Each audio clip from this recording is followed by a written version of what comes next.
नमस्कार। आप देख रहे हैं नेशनल इंडिया न्यूज का फेसबुक लाइव। आज हम जिस विषय पर चर्चा करने वाले हैं वो किसानों को लेकर जिस तरीके से बदनाम करने की साजिश रची गई, जिस तरीके से 26 जनवरी को हमारे देश के किसान, हमारे देश के अन्नदाताओं को बदनाम करने की साजिश रची गई। ये बस मनुवादी मीडिया ने नहीं किया, यह लिबरल मीडिया ने भी किया, संघी मीडिया ने किया। सभी ने मिलकर पूरी तरीके से किसानों को बदनाम करने की पूरे ढंग से साजिश। इसी मसले पर बातचीत करने के लिए हमारे साथ दो गेस्ट मेहमान के तौर पर मौजूद है। एक डॉक्टर मनीषा भांगर हैदराबाद से जुड़ चुकी हैं, जो सामाजिक चिंतक और राजनीतिक विश्लेषक हैं, और दूसरे धर्मवीर यादव जो एडवोकेट हैं और डीयू से इन्होंने पढ़ाई की है, लखनऊ से जुड़ चुके हैं। तो दोनों मेहमानों का बहुत बहुत स्वागत है। शुक्रिया, थैंक यू। और मेरा सबसे पहला सवाल शुक्रिया, धन्यवाद। धर्मवीर सर आपसे है। जिस तरीके से अभी तो गाजीपुर में काफी स्थिति हालात काफी खराब है, वहां पर किसानों को वहां से हटाया जा रहा है।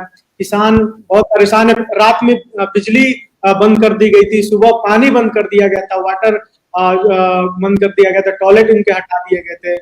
उसके बाद भी अभी तक किसान वहां पर डटे हुए हैं, लेकिन सरकार और प्रशासन का जो रवैया है वो कहीं भी किसी भी हद से सही नहीं कहा जा सकता, क्योंकि ऐसा लोग कह रहे हैं, सोशल मीडिया पर लोग लिख रहे हैं कि अंग्रेज भी ऐसा नहीं करते हैं जिस तरीके से ये सरकार कर रही है।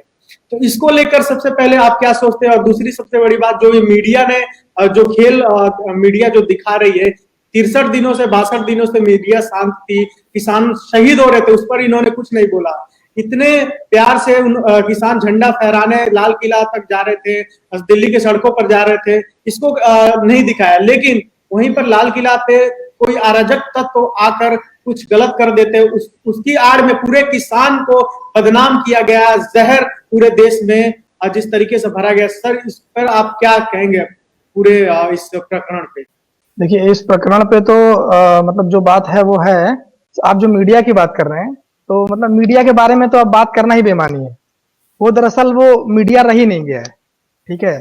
वो सरकार का एक तरह से कहिए कि चैनल बन गए हैं, या फिर वो सरकार के प्रवक्ता बन गए हैं, और जो भी सरकार करेगी उसको या तो वो डिफेंड करेंगे, और अगर आप सरकार के अगेंस्ट जाते हैं किसी भी मामले में, तो वो जो आपके ऊपर अटैक करेंगे। मतलब वो एक तरह से, मतलब चैनल को समझिए कि स्पॉन्सर्ड चैनल है, सरकार की तरफ से स्पॉन्सर्ड है, कि हमें जो सरकार के अगेंस्ट जाएगा उसके खिलाफ कुछ ना कुछ जो है मामला करके उसको बदनाम करना है, उसको पब्लिक में उसकी इमेज खराब करना है। तो ये बैठे थे। ये आप कह रहे हैं ना कि ये मीडिया ने नहीं दिखाया 62 दिन तक। 62 दिन तक वो नहीं दिखाया, वो तो ठीक है। 62 दिन तक वो यही प्लानिंग कर रहा था कि कैसे कुछ किसान मामले में कुछ इंटरफेरेंस ऐसा किया जाए जैसे कि कुछ बदनामी हो। तो आपने देखा होगा, खालिस्तानी का मुद्दा उठाया उन्होंने, ये किसान नहीं है, खालिस्तानी है। इन्होंने कहा कि किसान नहीं है, कांग्रेसी हैं। इनको फंडिंग कहां से हो रही है, ये गाजर का हलवा कहां से खा रहे हैं, कुछ भी मतलब कुछ भी नॉनसेंस मतलब क्रिएट करने की कोशिश की गई। किसान 2 महीने से यहां पे दिल्ली में आया है।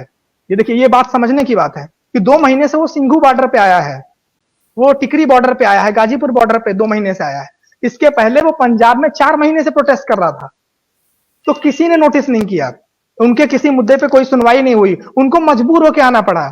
जिस ठंड में हम आप अपने घर पे बैठते हैं, 2-2 3-3 स्वेटर जैकेट पहन के बैठते हैं, और तब भी जो है कांपते रहते हैं, उस ठंड में आके ऐसी ओपन जगह पे रोड पे बैठ के प्रदर्शन करना, जो वहां बुजुर्ग लोग बैठे हैं, जो वहां महिलाएं बैठी हैं, वहां बच्चे बैठे हैं, मतलब आप इसको ऐसा ये दिखा रहा है, मीडिया जैसे दिखा रहा है कि खालिस्तानी हो या कांग्रेसी हो या कहां से। मतलब जब तक जो है ना किसी के ऊपर आप एकदम समझिए कि उसकी जिंदगी को आप एकदम बर्बाद करने पे नहीं तुल जाएंगे, तब तक आदमी जो है ऐसा कदम नहीं उठाता है। वो अपना सब काम छोड़ के, घर द्वार छोड़ के यहाँ पे आके धरना प्रदर्शन कर रहे हैं, और उनको लग रहा है कि उनका जीवन ऐसे ही बर्बाद होने वाला है। अगर सरकार ने ये तीनों कानून लागू कर दिए, जो जिस मंशा से लाए गए हैं कानून, अगर वो एज इट इज लागू हो जाते हैं, तो किसान जानता है कि वो बर्बाद हो जाएगा, तो वो अपनी बर्बादी से बचने के लिए वो लड़ाई लड़ने आया है वहां पे। और मीडिया जो दिखा रही है, वो पहले से प्री माइंडसेट है उनका कि उन्हें क्या दिखाना है। वो तो पहले से जो डिबेट करते हैं, अब देखिए मीडिया में डिबेट देखिए, दोनों तरह का मीडिया, जो अपने को बोलता है लिबरल मीडिया बोले, या फिर सब लोग, दोनों तरह का मीडिया डिबेट में जिस तरह से पेश आ रहा है वो किसानों की गलती खोजने में लगा हुआ है। 2 महीने तक किसान जो है अनुशासन में थे, वहां बैठ के आराम से वो प्रदर्शन कर रहे थे, उन्होंने कोई हिंसा नहीं की, उन्होंने कुछ भी नहीं किया। लेकिन जब उन्होंने गणतंत्र दिवस के दिन प्लान किया कि वो आएंगे और परेड करेंगे, क्या परेड में हिस्सा लेना उनका हक नहीं है? भाई गणतंत्र में अगर किसान परेड में हिस्सा लेना चाहता है तो दिक्कत क्या है? आपने एक तो उनको अनुमति पहले नहीं दे रहे थे आप, उसके बाद जब दबाव बढ़ा तो आपने अनुमति दी, और अनुमति देने के बाद जो है बॉर्डर पे आपने पुलिस लगा रखी है, आर्मी लगा रखी है, आंसू गैस के गोले छोड़ने की व्यवस्था कर रखी है, सारा आपने सिस्टम कर रखा है। तो जब अनुमति दी थी तो उनका स्वागत किया जाना चाहिए था, स्वागत करके उनको लाते, उनकी परेड करवाते। राजपथ पे परेड होती है, सबकी परेड होती है, आर्मी अपना परेड करती है, तरह तरह के राज्यों से लोग आते हैं, तो पंजाब से, हरियाणा से और उत्तर प्रदेश से आया हुआ जो किसान है उसको भी परेड करने देना चाहिए था, ससम्मान बुला के परेड कराते वहां पे। लेकिन उनके साथ जो बिहेवियर हुआ वो ये दिखा रहा था कि दबाव में इजाजत तो दे दी है, लेकिन इजाजत दी है अपने काम के लिए, कि कैसे इनको जो है बदनाम करने का कोई तरीका ढूंढना है। और वो जो भाई साहब पकड़े गए हैं झंडा फहराते हुए, वो भाजपा के ही हैं, दीप सिद्धू जी उनका जो भी नाम है, वो पूरी तरह से साबित हो चुका है। सोशल मीडिया पे सब वीडियो, उनके फोटो सब वायरल हो रहे हैं भाजपा के नेताओं के साथ, सनी देओल के साथ, मोदी जी के साथ, अमित शाह के साथ। तो वो साफ दिखाता है कि वो प्लांट करके उनको डाला गया था ताकि बदनाम किया जा सके। और लाल किले ऐसी जगह पे, लाल किला इतनी सुरक्षा वाली जगह है, लाल किले ऐसी जगह पे उनको घुसने दिया गया, क्योंकि ये पहले से स्क्रिप्टेड था कि ये आदमी जाएगा वहां पे और वहां पे धार्मिक झंडा फहराएगा। उसके बाद हम ये सब माहौल बनाएंगे कि देखो ये खालिस्तानी है, ये अपना दूसरा इनका मैटर है, ये मतलब देशभक्त नहीं है, ये देशद्रोही है। मतलब मीडिया का तो चरित्र है ना, मीडिया का तो चरित्र जग जाहिर हो चुका है कि मीडिया जो है, जो सरकार के खिलाफ है वो देशद्रोही है। मीडिया का एक सीधा एजेंडा है और वो चल रहा है। अब इन्होंने शुरू कर दिया है, 26 जनवरी से लगातार जो है खबरें शुरू हो गई हैं, फर्जी खबरें, फेक न्यूज चलाना शुरू हो गया है, सोशल मीडिया पे लग गया है, आईटी सेल लग गई है, और आईटी सेल का बाप तो खुद मीडिया हुआ है। बिल्कुल सर, बिल्कुल आप ठीक कर रहे हैं। मैं मनीषा बांगर मैम के पास आना चाहूंगा इसी खबर को लेकर। जिस तरीके से मैम लिबरल मीडिया में के कुछ एंकरों ने ऐसी बातें बोली, जैसे एक एंकर है, उनका साफ तौर पे कहना है कि जो लाल किले पर हुआ उसके बाद पुलिस ने बहुत संयम रखा, नहीं तो और भी भयानक हो सकता था। और कितना भयानक होता।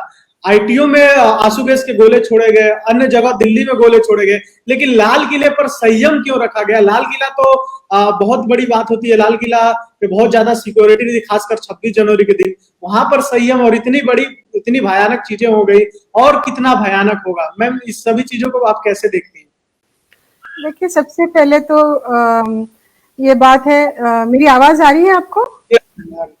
हाँ, तो सबसे पहले बात है, आप देखेंगे कि शुरुआती दौर में भी जब आंदोलन शुरू हुआ था, 2 महीने से वहां पर आंदोलन चल रहा है, इनकी सारी कोशिशें मीडिया की, चाहे वो अपने आप को लिबरल कहे या जो कम्युनल मीडिया है, वो भी पूरा का पूरा उसको एक धार्मिक रूप और सेपरेटिस्ट रूप देने की कोशिश किया। जिस तरह से खालिस्तानी बोला गया, हरियाणा के किसानों को और पंजाब के किसानों को एक दूसरे से दूर होने की बहुत कोशिश की गई।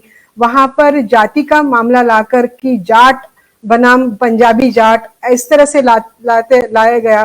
तो किसान हर वक्त पर, हर पड़ाव पर वह उसमें रिएक्शन न देते हुए वो अपने काम में लगे रहे, और उन्होंने जो भी मुश्किलें आती रही, जैसे कि जब हरियाणा के किसानों को बोला गया कि वो किसानों में और पंजाबी किसानों में एक डिफरेंस पैदा करने की कोशिश की, तो कई हरियाणा के किसानों ने और युवा वर्ग ने पगड़ी बांधना शुरू की, जो पग होती है वो बांधना शुरू की कि हम भी पंजाबी, हम भी सिख, इस तरह से कि एक समन्वयता रहे और साथ में वो पूरा आंदोलन नजर आए। उसके अलावा वो पूरी तरह से फेल हुआ। जब कम्युनल मीडिया, कास्टिस्ट मीडिया जब इसको बढ़ावा दे रहा था, तो जो तथाकथित लिबरल मीडिया है उसने कभी भी ये पूरे समझ को, ये इस तरह के भड़काव को या भटकाव को सुलझाने की कोई कोशिश नहीं की।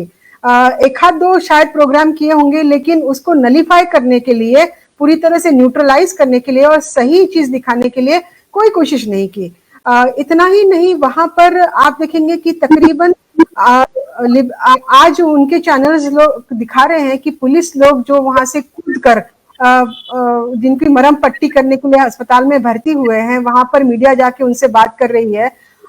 लेकिन यही मीडिया इन्होंने जब 70-80 किसान वहां पर मरे, तो मुझे एक भी कोई ऐसा इंटरव्यू नजर नहीं आता है जहां पर इस मीडिया ने जाके उनके परिवार को मिले होंगे या उनकी कोई परेशानी सुनी होगी या उनको उनके मुआवजे की बात की होगी या उनको कंपेंसेशन की बात हुई। 70-80 आंकड़ा तो 200 का है, अगर हम उसका 50% भी मान लेते हैं तो 100 लोग वहां पर 2 महीने के अंदर मरते हैं और वो राष्ट्रीय मुद्दा नहीं बनता। ये कम्युनल मीडिया और बीजेपी का जो मुखबर है और जो बीजेपी का वॉइस बन चुका है, उससे अपेक्षा नहीं, लेकिन तथाकथित लिबरल मीडिया से वो अपेक्षा थी, लेकिन उन्होंने उसको वैसा कुछ भी नहीं किया। फिर हम लोग यहाँ पर आते हैं कि पूरी तरह से ब्लैकआउट रहा पूरा का पूरा किसान आंदोलन, उनके मसले, उनका दर्द और जो वहां पर खाना किस तरह से ला रहे हैं, हर चीज किस तरह से कर रहे हैं।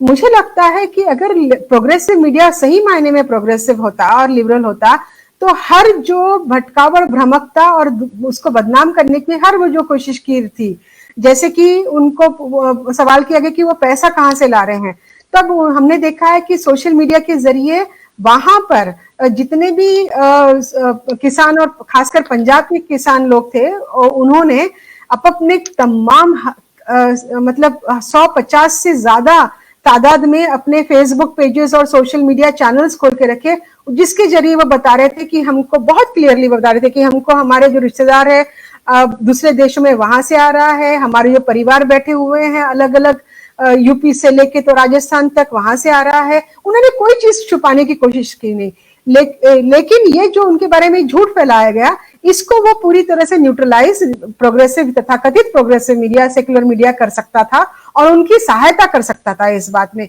और इस तरह से उनके साथ चल सकता था। लेकिन ऐसी कोई हमको कोशिश नजर नहीं आती, बल्कि वह जिस तरह से कम्युनल मीडिया भी रुका हुआ था कि कोई गलती या कोई एक कांड हो जाए जो कि उन्होंने खुद नहीं करवाया है, इस तरह से कि आखिरी दम तक वहां पर परमिशन नहीं दी गई 24 घंटे तक, और जब दी गई तो रूट के बारे में ठीक से बताया नहीं गया, रूट के बारे में सारे लोगों को अगवा नहीं किया गया। आप देखेंगे कि गणेश चतुर्थी का जो इमर्शन होता है ना, उसका रूट का लगभग 7-8 दिन पहले पेपर में और सोशल मीडिया में और मेन चैनल्स में वो रूट बताई जाती है। हाँ, वो उसका रूट इनको तरह से बताया जाता है। और आज यहाँ पर किसान की इतने 2 लाख ट्रैक्टर पूरे देश की जनता को मालूम है, दुनिया में ये खबर पहुंची है, क्या दिल्ली की राजधानी में बैठे हुए वो लोगों को मालूम नहीं है? तो 2 लाख ट्रैक्टर्स को कैसे वो मॉड्यूलेट करेंगे, कैसे रेगुलेट करेंगे ताकि हानि ना हो, जीवन की हानि ना हो, नुकसान ना हो, स्टेट के रिसोर्सेस का नुकसान ना हो। तो ये लोग राजधानी में ये लोग रेगुलेट करके उसको सुचारू रूप से चला नहीं सकते, तो इनकी ये नाकाबिलियत है, इनकी नालायकी है। वो अपनी नालायकी को छुपाने के लिए फिर ये वहां पर भ्रम फैलाया गया। पूरे के पूरे ट्रैक्टर पूरे अच्छे से जा रहे थे और किसान के जो नेता है उनसे जितना मुमकिन हो पाया उन्होंने किया। 3-4 दिन पहले तक वहां पर परेड जो रिटायर्ड मिलिट्री पर्सनल है, जो किसान है, उन्होंने किस तरह से उसको संभाले रखना है अपने लेवल पे वो कर रहे थे। मुझे लगता है ये चीज को बैरिकेड से बंद करने के लिए पुलिस नहीं लगानी चाहिए थी। सरकार ने अपनी पुलिस और अपनी सारी फोर्स किसानों के साथ लगानी चाहिए थी, उनके वो आंदोलन को और उनके मार्च को सहायक के रूप में लगानी चाहिए थी।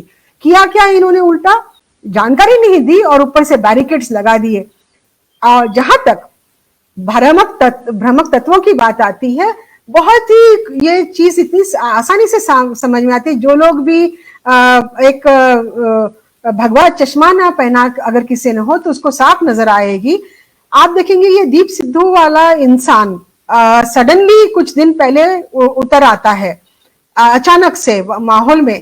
एक दिन पहले वो रैली को संबोधित करता है और खासकर खुद ब खुद चढ़ जाता है, वहां पर वो इनवाइटेड नहीं है, और वहां से लोगों को भ्रमक करके कितने लोग उसके साथ गए और जब पूरे रास्ते बंद थे तो अचानक ऐसे हो सकता है कि 12 साढ़े 12 बजे तक ये लोग वहां पर पहुंच भी गए, तो इसका मतलब इनको कहीं से पहुंचाया गया, इनको सहूलियत से पहुंचाया गया, इनको सुचारू रूप से पहुंचाया गया।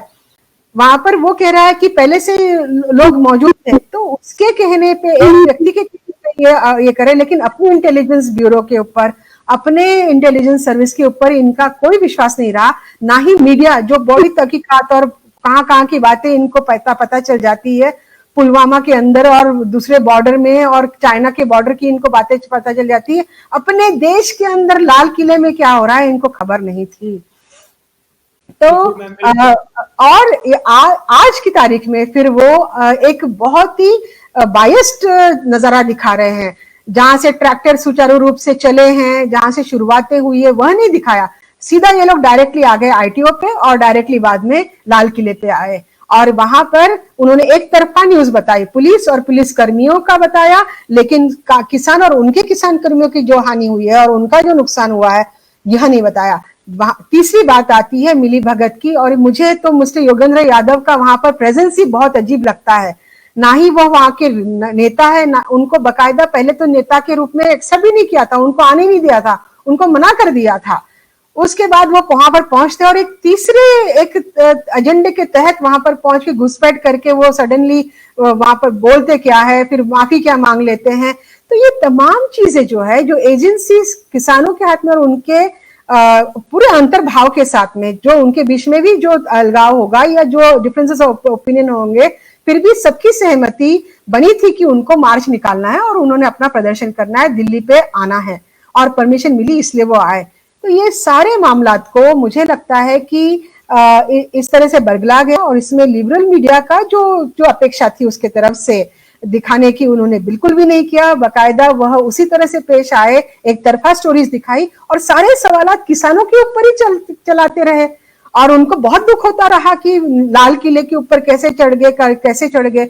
दुख होने, अगर आपको होना है तो आपको दुख क्यों हो रहा है, क्योंकि लाल किला तो आपके हाथ में है ही नहीं, वो राष्ट्रीय प्रॉपर्टी है ही नहीं, वो दालमिया की प्राइवेट प्रॉपर्टी हो गई है। अभी आपको क्यों इतना दुख हो रहा है उस बात का, और आप उसको राष्ट्रीयता राष्ट्रवाद के इसमें क्यों ला रहे हैं उस बात को। और अलग से इन्वेस्टिगेशन उसके ऊपर हो सकता है, लेकिन उसको राष्ट्रीयता और इसके मामले में लाकर आज फिर पुलिस की कहर सिंधु बॉर्डर, टिकरी बॉर्डर और गाजीपुर के ऊपर रात में पुलिस ने जाकर बत्ती बुझाकर वहां पर अटैक करवाया, एक पूरे आंदोलन को पूरी तरह से तहस नहस करने की साजिश है। बिल्कुल मैम, बिल्कुल आप ठीक कर रही है। जिस तरीके से रात में बत्ती गुल, उसके बाद अभी भी इस समय भी एक तरह से पूरी तरीके से छावनी बन गया, जैसे लग रहा है कि भारत और पाकिस्तान का युद्ध हो रहा है, उस तरीके से वहां पर पुलिस बल तैनात है। मैं अगले सवाल पे आऊंगा धर्मवीर सर आपके पास। अगर जो ये सिंघू नाम का, दीप सिंघू नाम का व्यक्ति है, इसकी फोटो भारतीय जनता पार्टी के बहुत दिग्गज नेता अमित शाह, प्रधानमंत्री नरेंद्र मोदी, सन्नी देओल, हेमा मालिनी सबके साथ है। अगर ये तस्वीरें अगर किसी और पार्टियों के साथ होती तो क्या अभी तक ये खुला घूम पाता, क्योंकि अभी तक इसको पुलिस ने पकड़ा नहीं, जेल में नहीं गया, अभी भी ये खुलेआम घूम रहा है, जिसके वजह से किसान बदनाम हुआ, जिसके कारण किसान पूरे देश में बदनाम हुआ।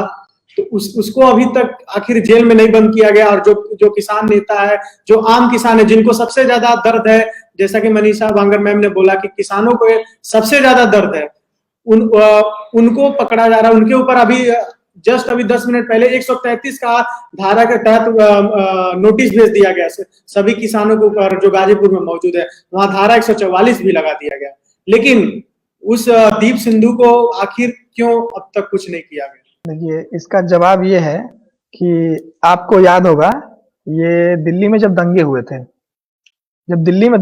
थे, सीए एनआरसी प्रोटेस्ट के बाद जो माहौल बनाया गया और दंगा हुआ, उसमें जो मेन आदमी था कपिल मिश्रा को आज तक किसी ने गिरफ्तार किया? कपिल मिश्रा के ऊपर एफआईआर हुई, उसको गिरफ्तार किया गया, वो कहीं मतलब उसके खिलाफ कोई कार्रवाई हुई? नहीं हुई, वो खुला घूमता रहा, आज भी घूम रहा है। तो बिल्कुल वही चीज है ये दीप सिद्धू के मामले में, कि जब वो आदमी भाजपा का आदमी है, जब वो सरकार का आदमी है, जब उसे प्लांट किया गया है, जब उसे इसी काम के लिए भेजा गया है कि भाई किसान 60-62 दिन से दिल्ली बॉर्डर पे बैठे हुए हैं, इतने अनुशासित हैं, इतने अहिंसक तरीके से अपना आंदोलन चला रहे हैं और अपनी मांगों से पीछे भी नहीं हट रहे हैं। लगातार सरकार ने वार्ता करने की कोशिश की, लगातार सरकार ने फूट डालने की कोशिश की और उनके नेताओं में कैसे जो है मतभेद खड़ा किया जाए उसकी कोशिश की। बार-बार वार्ता करके मतलब इधर-उधर की संशोधन पेश करके, कमेटी बना के, सब कुछ करके कोशिश की सरकार ने कि किसी तरह ये आंदोलन खत्म हो जाए। लेकिन ये आंदोलन खत्म नहीं हुआ। तो फाइनली जो असली तरीका है मतलब इन लोग का आजमाया हुआ, जो दिल्ली दंगे के दौरान भी आजमाया गया था, तो वो ये जो दीप सिद्धू है, ये एक तरह से समझिए कि कपिल मिश्रा की जैसा ही दूसरा अवतार है, जो जिसका इस्तेमाल इस बार किया गया है। तो इसके ऊपर भी कोई कार्रवाई नहीं होगी, कोई एफआईआर नहीं होगी और ये प्रोटेक्टेड आदमी है, ये प्रोटेक्टेड रहेगा। इसके जो इसने किया है, जो इसने वहां पे सारा माहौल खराब किया, उसकी वजह से अब किसानों पे एफआईआर होगी। अब किसानों को मार के भगाया जाएगा, अब किसानों का मतलब वाटर सप्लाई बंद की जाएगी, किसानों के टेंट उखाड़े जाएंगे। अब वो सारा काम होगा। एक बहाना मिल गया, वो बहाना जो ढूंढ रहा था, जो सरकार ढूंढ रही थी कि भाई कैसे करें, ये तो किसान तो कोई गलती नहीं कर रहे हैं, किसान अहिंसक आंदोलन कर रहे हैं, किसान जो है सारा जो है वो कर रहे हैं, क्या नाम है, रूल एंड रेगुलेशन फॉलो कर रहे हैं, तो हम किस आधार पे इनके ऊपर कार्रवाई करें। तो कोशिश हुई कि कुछ किया जाए, आंदोलन खत्म हो जाए। कमेटी बहुत कमेटी बनाई गई फर्जी उन्हीं लोगों से जो किसान आंदोलन के कृषि कानूनों के समर्थक हैं, उन लोगों को ही शामिल करके कमेटी बनाई। लेकिन ये किसान जो है ना, ये सीधी बात जानता है। किसान को सीधा ये कहना है कि तीन कृषि बिल जो है वो निरस्त किए जाएं, इसके अलावा हमें कुछ नहीं चाहिए। तो अब सरकार ये कर नहीं सकती। सरकार जिस भला करने के लिए, जिनका भला करने के लिए ये कानून लाई है, उनका भला तो उसे करना ही है, जबरदस्ती करना है। तो अब जबरदस्ती भला हो नहीं पा रहा था, अब कुछ ना कुछ तरीका चाहिए कि इनको निकाला जाए, हटाया जाए यहाँ से। तो दीप सिद्धू जो है, जो भाजपा का कार्यकर्ता है, ये बात साबित हो चुकी है। सोशल मीडिया पर उसकी तस्वीरें हैं, उसकी वीडियो हैं, मोदी जी के साथ, अमित शाह के साथ, और सनी देओल का तो बहुत खास है। सनी देओल तो उसके साथ वीडियो है, वो कहते हैं कि अपने भाई जैसा है। तो ये सारी चीजें साबित करती हैं कि वो भाजपा का आदमी है और उसे बिल्कुल प्लानिंग करके प्लांट किया गया वहां पे मूवमेंट को तोड़ने के लिए, मूवमेंट को बदनाम करने के लिए, ताकि पुलिस को कार्रवाई का मौका मिले, सरकार को कार्रवाई का मौका मिले और मीडिया जो है पूरा माहौल खराब करे, किसानों को पूरी तरह बदनाम करे। और वो अपने इस काम में काफी हद तक सफल भी होते हुए दिख रहे हैं। तो दीप सिद्धू पे कोई कार्रवाई नहीं होगी। बिल्कुल सर, आप बिल्कुल ठीक कर रहे हैं, क्योंकि मीडिया उस पर भी सवाल नहीं खड़े कर रही है, उसको लेकर भी चर्चा, एक अलग से पैनल डिस्कशन भी नहीं कर रही है। जैसा कि जेएनयू के पे हमला हुआ, उसका भी आरोपी अभी तक कहाँ गया पता नहीं चला, किसने नारे लगाए जेएनयू में उसका भी पता नहीं चला, बस ये लोग बोल देते हैं। और दूसरी सबसे बड़ी जामिया पर भी जिस तरीके से हमला हुआ, अरे आप देखिए जामिया का जो मैटर था, जो जामिया में जो हो रहा था और जो प्रोटेस्ट हो रहा था, उसमें जिसने फायरिंग की थी उसका क्या पता चला? कुछ हुआ? उसका कुछ नहीं हुआ। ठीक है, वो तो भाजपा ज्वाइन कर लिया था, वो तो सोशल मीडिया पे प्रोटेस्ट हुआ तो उसको फिर उस न्यूज को फिर हटाया गया, फिर उन्होंने सफाई दी उस पर कि नहीं गलती से आ गया था। जो कपिल गुर्जर था, कपिल गुर्जर नहीं, उसका नाम मुझे याद नहीं आ रहा है, वो कोई गुर्जर करके एक आदमी था जिसने फायरिंग की थी जामिया वाले प्रोटेस्ट में, और कपिल मिश्रा का तो पता ही है। तो जब दिया गया, बिल्कुल सर, आप बिल्कुल ठीक कर रहे हैं। तो वही चीज है। इस समय एक और खबर आ रही है कि नरेश टिकैत, जो राकेश टिकैत के पिताजी हैं, उन्होंने मोर्चा संभाल लिया है मुजफ्फरनगर में। उन्होंने अभी ट्वीट करके इस बात की जानकारी भी दी है कि मुजफ्फरनगर, क्योंकि राकेश टिकैत जिस तरीके से भावुक हुए हैं और जिस तरीके से उत्तर प्रदेश पुलिस का रवैया अपना रही थी, उसके बाद से किसानों ने, खासकर बीपीयू के किसानों ने भी बोला कि हम यूपी के सड़क पर कल से कैंप लगाएंगे। जिन्होंने समर्थन वापस लिया था, भानु ने वापस लिया था, उन्होंने भी बोल दिया कि अब मैं दोबारा से लगाऊंगा। और गाजीपुर के आसपास जितने भी किसान हैं, सबको गाजीपुर आने की बात बोली गई है। जिसके बाद से मीडिया में ये दिखाया जा रहा है कि पहले तो ये दिखा रहा है आज प्रदर्शन खत्म हो जाएगा, एक तरह से प्रोपेगेंडा बनाया जा रहा था, किसानों में डर पैदा किया जा रहा था। लेकिन राकेश टिकैत हार मानते हुए नहीं दिख रहे हैं। राकेश टिकैत ने जिस दिलेरी के साथ मंच पर बोला, अगर पुलिस मेरे पास भी आई तो यहीं पर मैं फांसी लगा लूंगा, लेकिन जब तक ये 3 कृषि कानून वापस नहीं होंगे तब तक मैं घर नहीं जाऊंगा।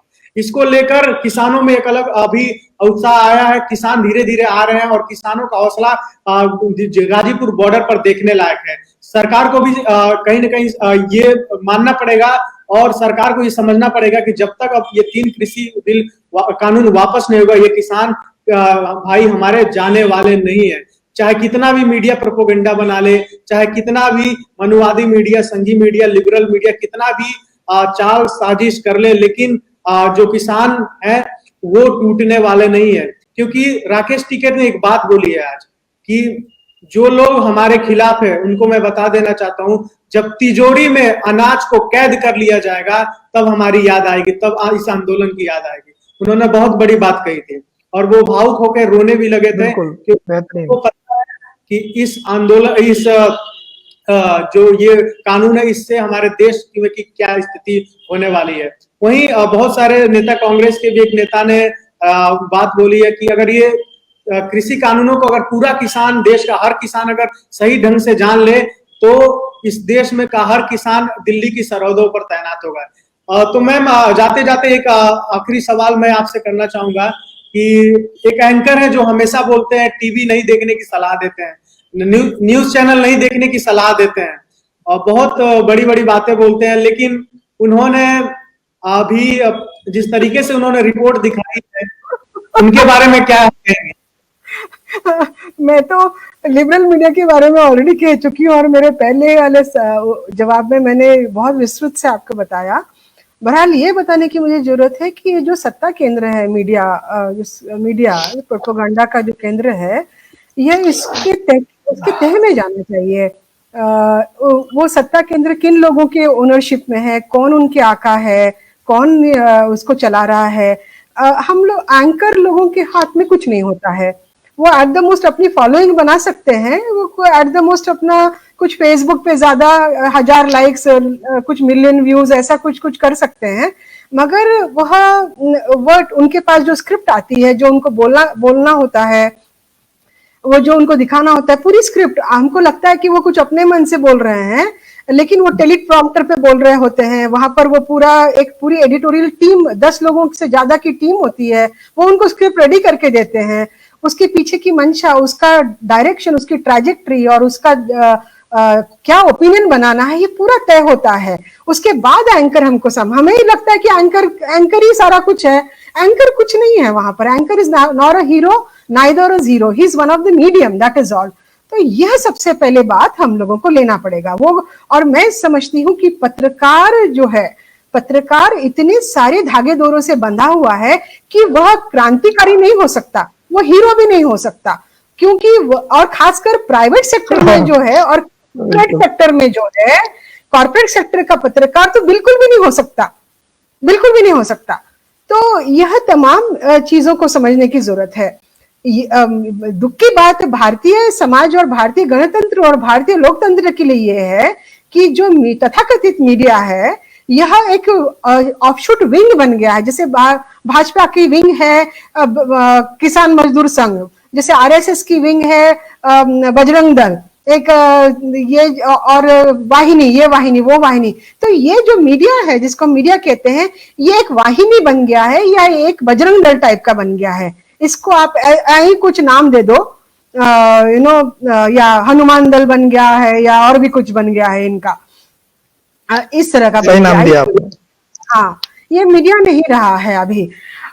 ये मीडिया ने जब देखा, और बेसिकली क्या है कि ये ओनरशिप जिन लोगों की, वो कॉर्पोरेट लोगों की है। जब देखेंगे आप रिलायंस का जो इन्वेस्टमेंट है, वो इस देश के ऑलमोस्ट 60% चैनल्स में है, बड़े चैनल्स में है, इंक्लूडिंग सोशल मीडिया चैनल्स, उनमें इतना परसेंटेज है। तो आपको क्या लगता है कि रिलायंस का इतना होगा तो बाकी के चैनल, बाकी के जो है प्राइवेट कंपनीज है और कॉर्पोरेट्स है, जिनका कि बाकी के एरिया में ज्यादा इन्वेस्टमेंट नहीं है, उनका मीडिया में कितना होगा?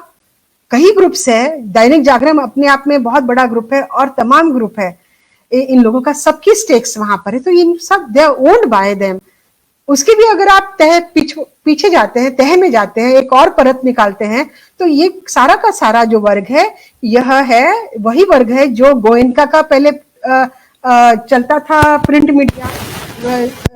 आजादी के आंदोलन के वक्त में गोयनका का सबसे ज्यादा कंट्रोल था प्रिंट मीडिया के ऊपर और इसके ऊपर।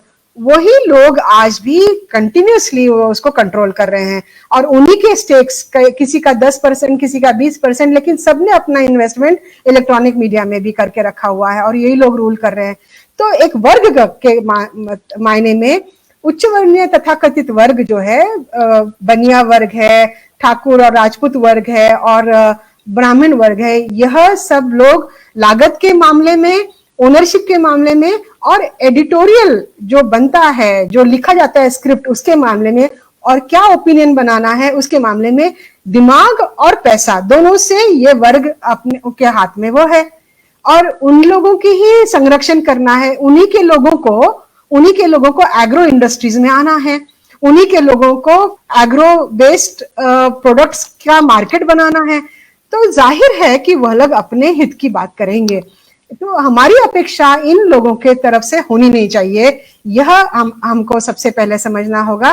किसी एक एंकर की बात या किसी दो एंकर की बात नहीं है, लेकिन हाँ, ये बात जरूर है कि वो एक दो लोगों को हीरो बनाकर उन्हीं के जरिए बहुतांश लोगों का, आज तमाम लोग जो है किसान के माध्यम से वो आंदोलन कर रहे हैं, तो उनको ये सच्चाई समझ में आ रही है। लेकिन ये वही पंजाब के लोग आम आदमी पार्टी के जरिए, जो कि सेक्युलर लिबरल मीडिया के जरिए उनका उनमें भ्रमकता फैला रहा था। तो पार्टी, मीडिया और वर्ग, ये तीनों लिंक्ड है एक तरह से।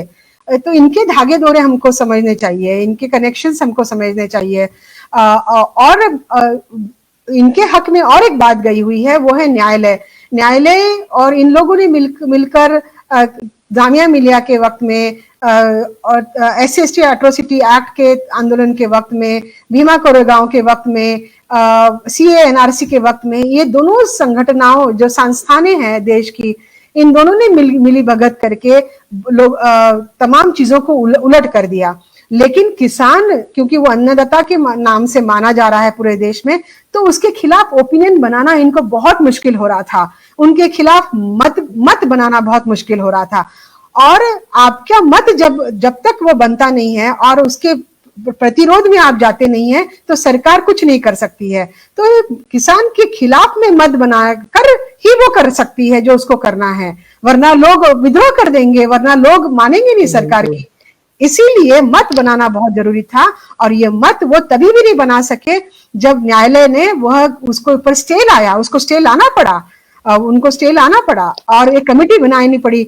और फिर भी उन्होंने कमेटी उन लोगों की बनाई जो कि फार्म लॉस के पक्ष में बोले हुए हैं। ये भी साजिश किसान लोग समझ गए। तो उनके सारे जो हथकंडे हैं एक के बाद एक फेल हो रहे थे और आज वो झंडे के नाम पे, राष्ट्रीय ध्वज के नाम पर और तथाकथित जो अदानी, अंबानी और दालमिया ग्रुप को वो ऑलरेडी जो लाल किला बेच चुके हैं, उसके नाम पे ये एक उन्माद और एक संवेदना पैदा करके किसान के खिलाफ माहौल बनाने की कोशिश कर रहे हैं, जिसमें कि लिबरल मीडिया और कम्युनल मीडिया जो कि एक ही है, इसमें अभी कोई भेदभाव करने की जरूरत नहीं है, एक ही वो इकट्ठा हो गए। और वो किस चीज के, मैंने देखा है मोहन गुरु स्वामी, मैंने देखा शशि थरूर वर्ग की तो बात ही अलग है। ये जो अपने आप को बहुत ज्यादा क्रांतिकारी समझने वाले लोग हैं, ये तक कर रहे थे कि वो ल्यूटेंस दिल्ली पे आ जाएंगे, हमारे गली में आ जाएंगे, हमारे इसको धावा बोल देंगे। शर्म आनी चाहिए उनको इस तरह से बोलते हुए, शर्म आनी चाहिए वाकई में। लेकिन इनको हम जैसे लोग और हमारे जैसे लोग जो बोल रहे हैं, ये जिस तरह से बीजेपी की करतूतों को याद रखा जाएगा, तो ये जो लिबरल तथाकथित लोग हैं, इनके भी करतूतों को याद रखा जाएगा। ये लिबरल लोग भूले ना इस बात को कि इनको भी ऑब्जर्व करने वाले लोग कोई है। ये अपने आप को सर्वा ना समझे और बहुत शातिर ना समझे खुद को। तो मेरे ख्याल से इस मामले में मैं इतना ही कहना चाहती हूँ।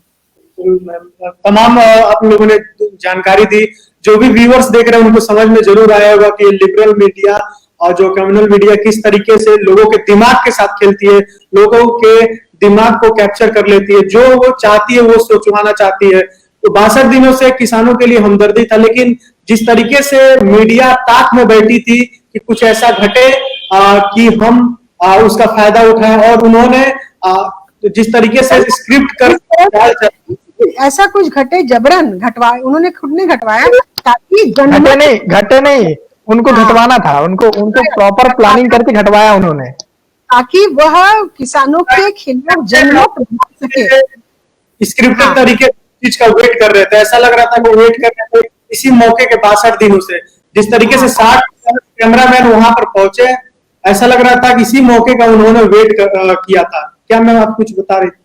हाँ नहीं, इस वजह से जनमत बना सके, और इस तरह से यह साबित हो जाता है कि तमाम मीडिया जो है दिल्ली में बैठा हुआ वो जन विरोधी है, वो भारत के जन के खिलाफ ही है वो मीडिया, वरना किसानों के साथ वो ऐसा नहीं कर सकते थे।